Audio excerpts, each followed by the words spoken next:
En accord avec ceux qui me traitent de réactionnaire, j'ai décidé de supprimer les couleurs de tous mes prochains hebdomadaires. À tout de suite. Zouk. Zouk. Souriez, vous êtes remplacés. Salut les amis, nous sommes dans la 4e semaine, et cette fois c'est bien la 4e semaine, je m'étais trompé la semaine dernière, du mois de mai, de l'an de Crasse 2015, ça c'est toujours d'actualité, et est arrivée l'heure de l'hebdo Conversano.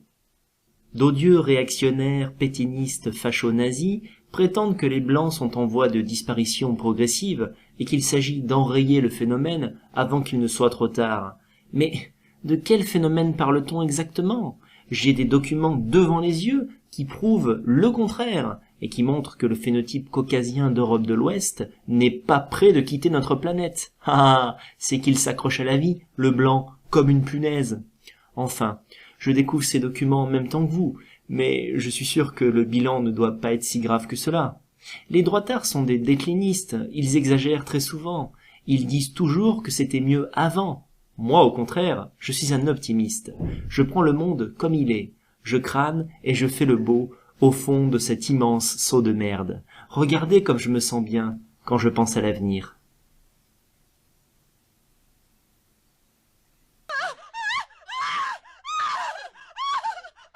Lu dans le journal de Villeneuve-Saint-Georges le vendredi 15 mai 2015. Accrochez-vous les cocos.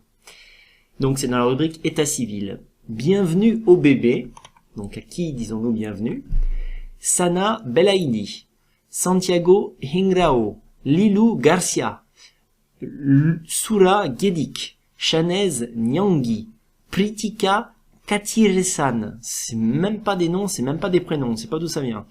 Nelia Ben Salama, Aminata Yawara, Nudem Haktas. Pareil, Nudem Haktas, c'est quoi le pédigré, quoi. Damien Chatat. Parfois c'est marrant. Kadiadiaou Diakte. Ayahan Mugamadou. Est-ce que vous voulez que je continue ? C'est vraiment nécessaire parce qu'il y en a encore un certain nombre. Hein. Alors maintenant, en rubrique, ils nous ont quittés. On a vu qui était né, maintenant on va voir qui est mort. Daniel Cornet. Même prénom que moi, tiens. Paul Mazur. Lucette Maguet. Denise Guillemenot. Ginette Joanneau. Pascal Burnins.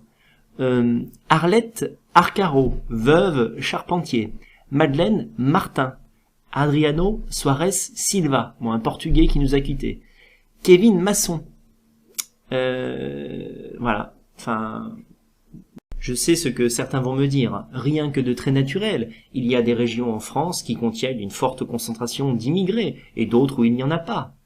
Il ne voit pas du tout où, moi, Daniel Conversano, je veux en venir. Mais parfait, alors changeons de département. On a fait le nord, et bien maintenant on va aller au sud avec Nice. Voilà, donc ça a été publié dans Nice Matin. État civil, naissance. Sheima Hamada. Akraf Amrani. Mélina Amrani. Ryan Azahaf.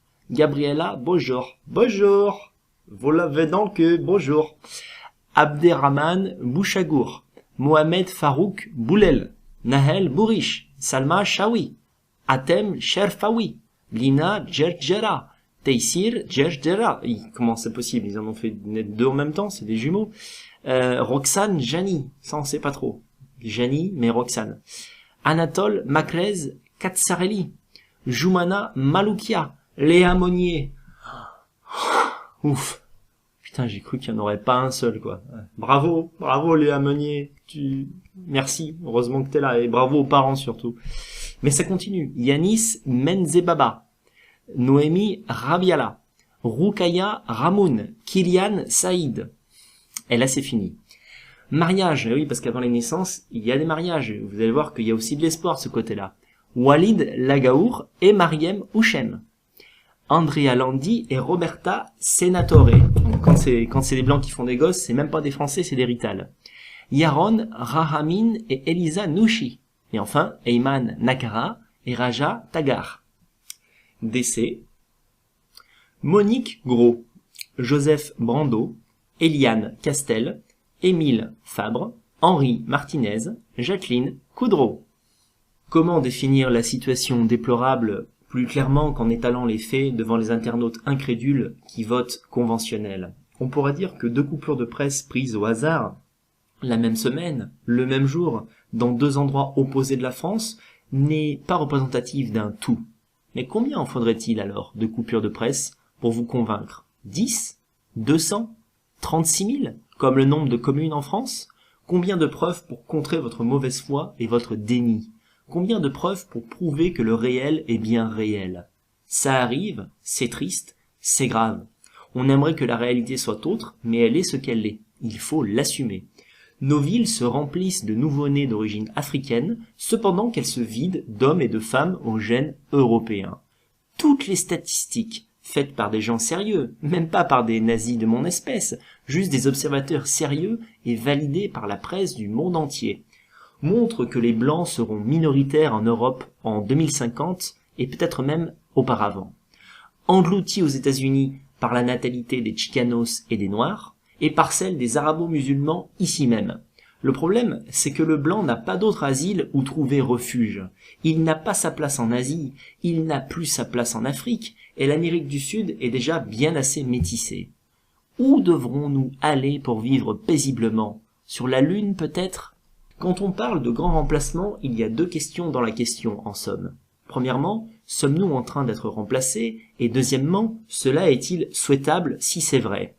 La seconde question ne fait pas l'objet de cette vidéo, même si elle est pourtant essentielle. En dernière intention, et après des heures de torture argumentative et intellectuelle, un gauchiste saura admettre, en général, en tête-à-tête avec vous et en l'absence d'autres témoins, que les Blancs sont de moins en moins nombreux. Et même s'il tombe d'accord avec vous sur le diagnostic, lui ne gère pas l'information avec la même colère. Il dira « Ouais, il y aura peut-être plus de Blancs bientôt, et alors ?» Comme ça, d'un autre côté... il y aura peut-être plus de guerre. Tu sais, on a fait tellement de mal aux gens, quoi. On en est là, les amis. On en est là. L'homme de gauche ne voit pas le problème dans le fait de disparaître. Ce n'est pas grave. Les civilisations, ça va, ça vient, etc. C'est un relativiste absolu. Rien n'est jamais vraiment grave pour lui. On peut aller vers le néant sans faire de vagues, donc, et surtout sans haine. Mourir sans faire de bruit. Voilà l'objectif de l'antifasciste haut de gamme. Je ressens un profond mépris pour les humanistes qui s'effraient de la disparition probable des baleines à bosse, quand tout porte à croire que les Scandinaves, qui sont des êtres humains tout de même, n'existeront qu'en faible quantité en 2100 et au-delà. Comme les Indiens d'Amérique, il n'en restera que très peu, qu'on parquera dans des réserves, et qu'on finira peut-être jusqu'au dernier. Voyez-vous, tous les peuples n'ont pas conscience de la nécessité d'une protection des espèces menacées. Nous, les Européens, l'avons souvent eu par le passé. Qu'en sera-t-il quand ce sera à notre tour d'être minoritaire? Qu'on me dise que notre extinction n'est pas une tragédie, je peux encore l'entendre, ou du moins, je sais qu'il y a des gens tellement à gauche et marxisés spirituellement qu'ils peuvent manquer de sens commun au point de le concevoir. Mais qu'on nie le fait que nous nous éteignons peu à peu et qu'on moque ceux qui en font le constat, ça, je ne puis plus le souffrir. L'observation du monde et les chiffres officiels concorde à montrer que l'arabe et le noir ont de l'avenir, quand notre démographie risible ne nous en donne aucun. Le nier, c'est contester un crime contre l'humanité en cours. Ce n'est donc pas une position idéologique sans conséquence. Pour un militant nationaliste européen, le premier des impératifs, avant le combat armé, avant la lutte électorale, avant la propagande, est celui du ventre. Trouver un ou une partenaire stable avec qui créer une relation durable et faire des enfants à court et moyen terme. C'est la base, le socle de notre défense, notre bouclier pour le futur. Et ça n'est pas fini. Il faut élever ces enfants dans l'amour le plus profond, de la vie, des siens, de Dieu, qui nous donne la force contre un présent qui nous malmène, et de notre drapeau. Alors, peut-être, nous aurons une chance de nous réunir et de faire front contre l'ennemi. En attendant, je sais bien une chose. Tant qu'il y a de la vie, il y a de l'espoir. C'était le Foin Pinal. À la semaine prochaine. Petit post-scriptum. Quand je dis il faut faire des enfants, c'est entre blancs. Parce que sinon, dans la logique de ce que je raconte, ça n'a aucun intérêt. Il faut réfléchir. Diffuser mes œuvres. Si je suis pédagogue et mesuré, c'est pour ramener à nous les brebis égarées. Oubliez les photomontages et le trolling idiot 5 minutes et allez sur les forums de gauchos ou de libéraux pour prêcher la bonne parole.